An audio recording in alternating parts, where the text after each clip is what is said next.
যদি প্রকৃতপক্ষেই জনগণকে সুবিধা দেওয়ার নিয়ত থাকে তাহলে কেউ ঋণ খেলাপিকে নমিনেশন দিতে পারে না।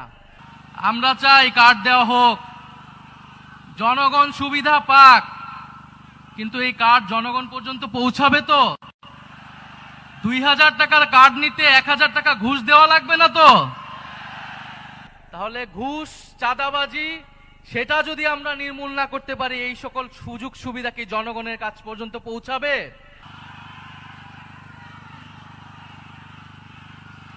বিসমিল্লাহির রহমানির রহিম।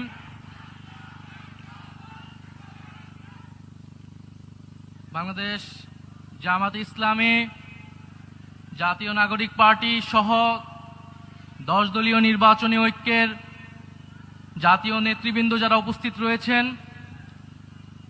ঢাকা 15 আসনের এলাকাবাসী যারা উপস্থিত রয়েছেন এবং আশেপাশে শুনছেন, জুলাই গণ অভ্যুত্থানের শহীদ পরিবার, আহত সদস্য যারা রয়েছেন, উপস্থিত সকলকে জানাই আসসালামু আলাইকুম।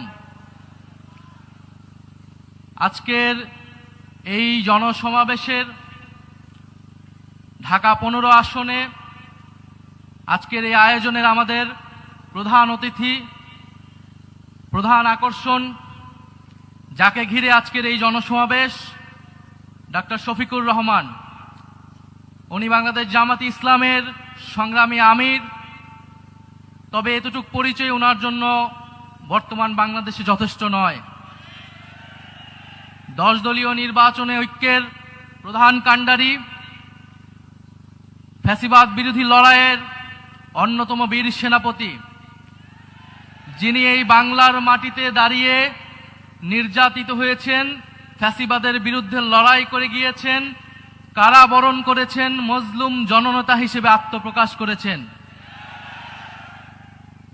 আমাদের সবার সৌভাগ্য যে ঢাকা 15 আসন থেকে উনি নির্বাচনে দাঁড়াচ্ছেন এবং আজকে আনুষ্ঠানিকভাবে নির্বাচনের প্রচারণা শুরু হলো।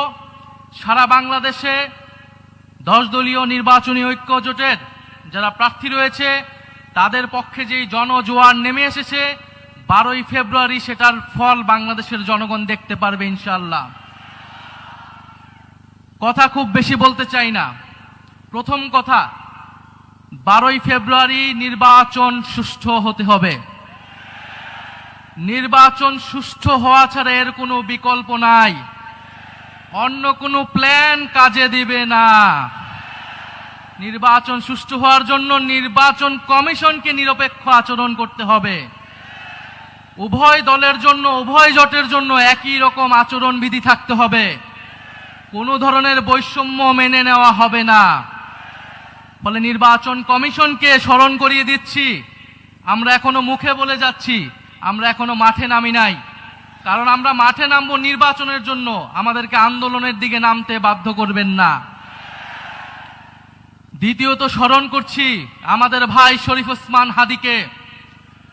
শরীফ ওসমান হাদি আধিপত্যবাদের বিরুদ্ধে, গণতন্ত্রের পক্ষে, ভোটাধিকারের পক্ষে লড়াই শুরু করেছিলেন ঢাকা 8 আসনে। আজকে পুরো সমগ্র বাংলাদেশে এই লড়াই ছড়িয়ে গেছে।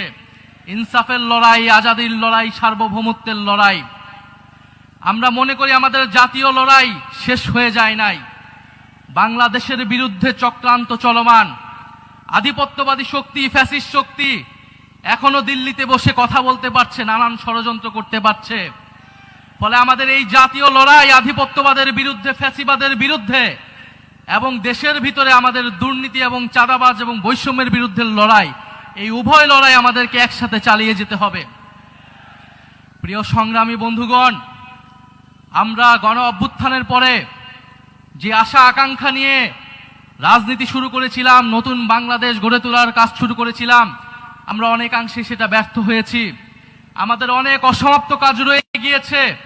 ইনশাআল্লাহ এবারের নির্বাচনে 10 দলীয় নির্বাচনী ঐক্য বিপুল ভোটে জয়লাভ করে আমরা সেই অসমাপ্ত কাজ সম্পন্ন করব সবাই ঐক্যবদ্ধভাবে। কারণ আমরা ঐক্যবদ্ধ বাংলাদেশ, আমরাই বাংলাদেশ। প্রিয় সংগ্রামী বন্ধুগণ, দুই একটা কথা বলতে হয়। আমরা শুনছি বিভিন্ন কার্ড দেওয়া হবে, ফ্যামিলি কার্ড দেওয়া হবে, কৃষক কার্ড দেওয়া হবে।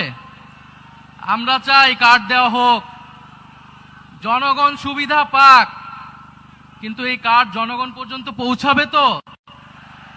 2000 টাকার কার্ড নিতে 1000 টাকা ঘুষ দেওয়া লাগবে না তো? তাহলে ঘুষ, চাঁদাবাজি সেটা যদি আমরা নির্মূল না করতে পারি, এই সকল সুযোগ সুবিধা কি জনগণের কাছ পর্যন্ত পৌঁছাবে? একদিকে বলা হচ্ছে কার্ড দিবে, আরেকদিকে ঋণ খেলাপিদেরকে সংসদে নিয়ে যাওয়ার চেষ্টা করা হচ্ছে, নির্বাচন কমিশনকে ব্যবহার করা হচ্ছে, আদালতকে চাপ প্রয়োগ করা হচ্ছে। ফলে এ কেমন দ্বিচারিতা? যদি প্রকৃতপক্ষেই জনগণকে সুবিধা দেওয়ার নিয়ত থাকে, তাহলে কেউ ঋণ খেলাপিকে নমিনেশন দিতে পারে না। যারা ঋণ পরিশোধ করে নাই, তারা সংসদে গেলে আপনার মনে হয় তারা ঋণ পরিশোধ করবে? আর এরা আবারও ঋণ নিবে, এরা আবারও টাকা লুট করবে, এরা আবারও টাকা পাচার করবে বিদেশে। আমরা তো এই বাংলাদেশ চাই নাই, আমরা তো সেই লুটেরাদের বিরুদ্ধেই গণ অভ্যুত্থান করেছি। পরে নতুন কোন লুটেরাদের আমরা ক্ষমতায় যেতে দেব না, বাংলাদেশের জনগণ তাদেরকে ক্ষমতায় যেতে দেবে না। সংগ্রামী বন্ধুগণ, বলা হচ্ছে বস্তিবাসীকে ফ্ল্যাট দেওয়া হবে।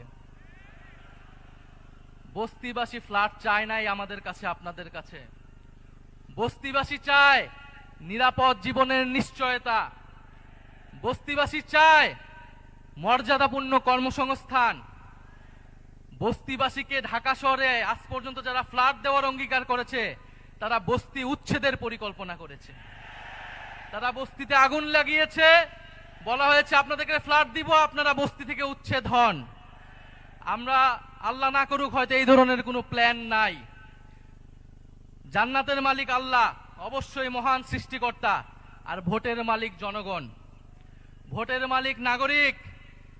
দেশের মানুষ বুঝে বুঝে যাবে আরো দ্রুতই যে কারা নির্বাচনের আগে প্রতারণা করছে, কারা দেশের মানুষকে ঠকাচ্ছে, কারা সংস্কারের বিরুদ্ধে অবস্থান নিচ্ছে। প্রিয় সংগ্রামী বন্ধুগণ, 12ই ফেব্রুয়ারি 10 দলীয় নির্বাচনী ঐক্যের সমর্থিত যার প্রার্থী রয়েছেন, যার যেখানে মার্কা রয়েছে, এই ঢাকা 15 আসনে দাঁড়িপাল্লা, অন্যান্য আসনে শাপলাকলি, রিক্সা সহ 10 দলীয় জোটের যেই মার্কাগুলো রয়েছে, আপনারা তাদেরকে জয়ী করবেন, তাদের সাথে থাকবেন।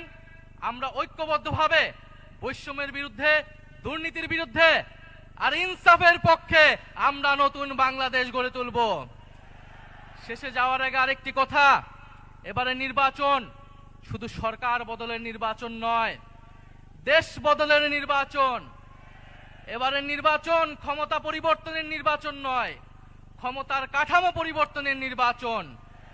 ফলে নির্বাচনের সাথে আরেকটা গণভোটও আছে, এটা অনেক দল ভুলে যায়, কিন্তু আমরা ভুলি না, জনগণও ভুলবে না। ফলে গণভোটে আমরা কি দিব?